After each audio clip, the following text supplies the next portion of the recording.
آپ تو بچے ہیں اور ہمارے بھی پیدائش سے پہلے ہی یہ ملک بنا. چند دن پہلے ہی ہمارے جنرل غلام محمد صاحب اور بریگیڈیئر اسلم نیاز صاحب بیٹھے ہوئے تھے تو یہ تقسیم کے وقت کی کہانی سنا رہے تھے. تو تھوڑی دیر کے بعد میں نہیں سن سکا، مجھے لگا جیسے میرا دل پھٹ جائے گا. ایسی انہوں نے کہانیاں سنائی. یہ دنیا میں واحد ملک ہے جس کے بنیاد میں گارا اور سیمنٹ نہیں ہے بلکہ 6 لاکھ انسانوں کی ہڈیاں ہیں جس پر اس ملک کو بنایا گیا. ہم تو لوکل لوگ ہیں، مہاجر نہیں ہیں، لہذا ہم نے وہ قربانی نہ دیکھی نہ چکھی. میرے والد صاحب کے ایک دوست تھے، وہ مہاجر تھے جالندھر کے. وہ کبھی کبھی ہمارے ڈیرے میں آیا کرتے تھے، بات کرتے تھے. تو ایک دن میں بھی بیٹھا تھا اور وہ یہ بات کر رہے تھے کہ جالندھر سے جب ہم نکلے ہیں پارٹیشن پر تو میرا سارا خاندان کٹ گیا، اکیلی جان لے کر نکلا، اور تھوڑی چھوٹی سی عمر بھی زیادہ نہیں تھی. تو دن میں چھپتا تھا کماد کے کھیت میں. اگست میں کماد اچھا خاصا بڑا ہو جاتا ہے، اور رات کو پھر میں سفر کرتا تھا اور مجھے کچھ پتہ نہیں میں کہاں جا رہا ہوں، میری کیا منزل ہے. مجھے صرف ایک فکر تھا کہ میں سکھوں کی تلوار سے بچ جاؤں. لہذا چلتے چلتے چلتے دریائے ستلج پہ پہنچ گیا. دریائے ستلج اس وقت میں جیتا جاگتا دریا تھا، اب تو وہ سو گیا بیچارہ کب کا. ہم تو اس کی ریت ہی دیکھ پائے، اس کی طغیانیاں تو کبھی دیکھی کوئی نہ. یہ بہت بڑا دریا تھا.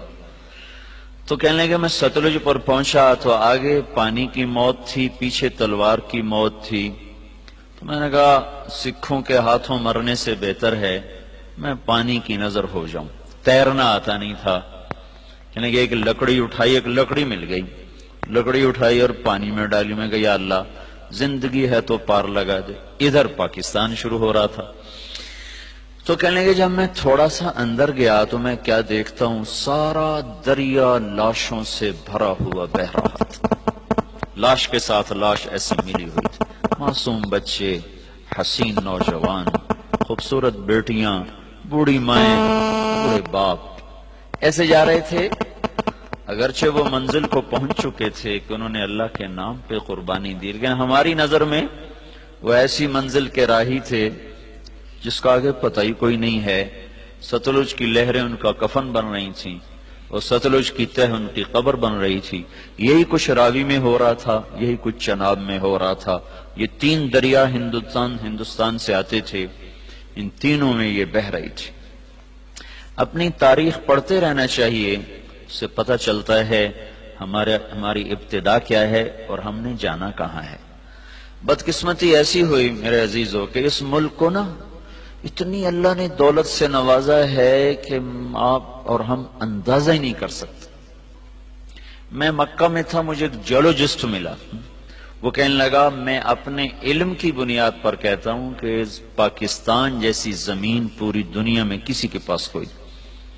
اس کو صرف ایک کینسر لگا، وہ بددیانتی کا، خیانت کا، چور بازاری کا اس کو کینسر لگا. اگر یہ اس ملک میں نہ ہوتا تو یہ دنیا میں جنت کا ٹکڑا ہوتا.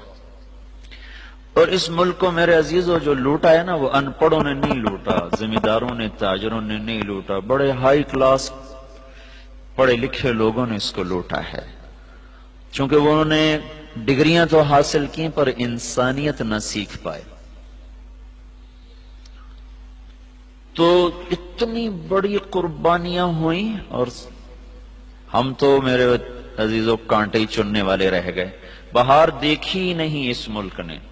چند مخلص لوگ نہ ہوتے تو اب تک یہ ملک بک چکا ہوتا یا ہندوستان کے قبضے میں جا چکا ہوتا. کہیں کہیں چراغ اب بھی جل رہے ہیں جن کی وجہ سے تھوڑی تھوڑی روشنی ہے، اور یہ قافلہ دھیمے دھیمے دھیرے دھیرے وہ رواں دواں ہے. اگر وہ بھی نہ ہوتے تو اس ملک کو تباہ ہونے میں کوئی کسر باقی نہ چھوڑی تھی بددیانت ٹولے نے اور ہائے ہائے ضمیر فروش ٹولے نے. اور بدقسمتی یہ ہے کہ وہ سارا انہی اسکولوں کالجوں سے نکلا ہوا ہے، وہ دیہاتوں سے نہیں.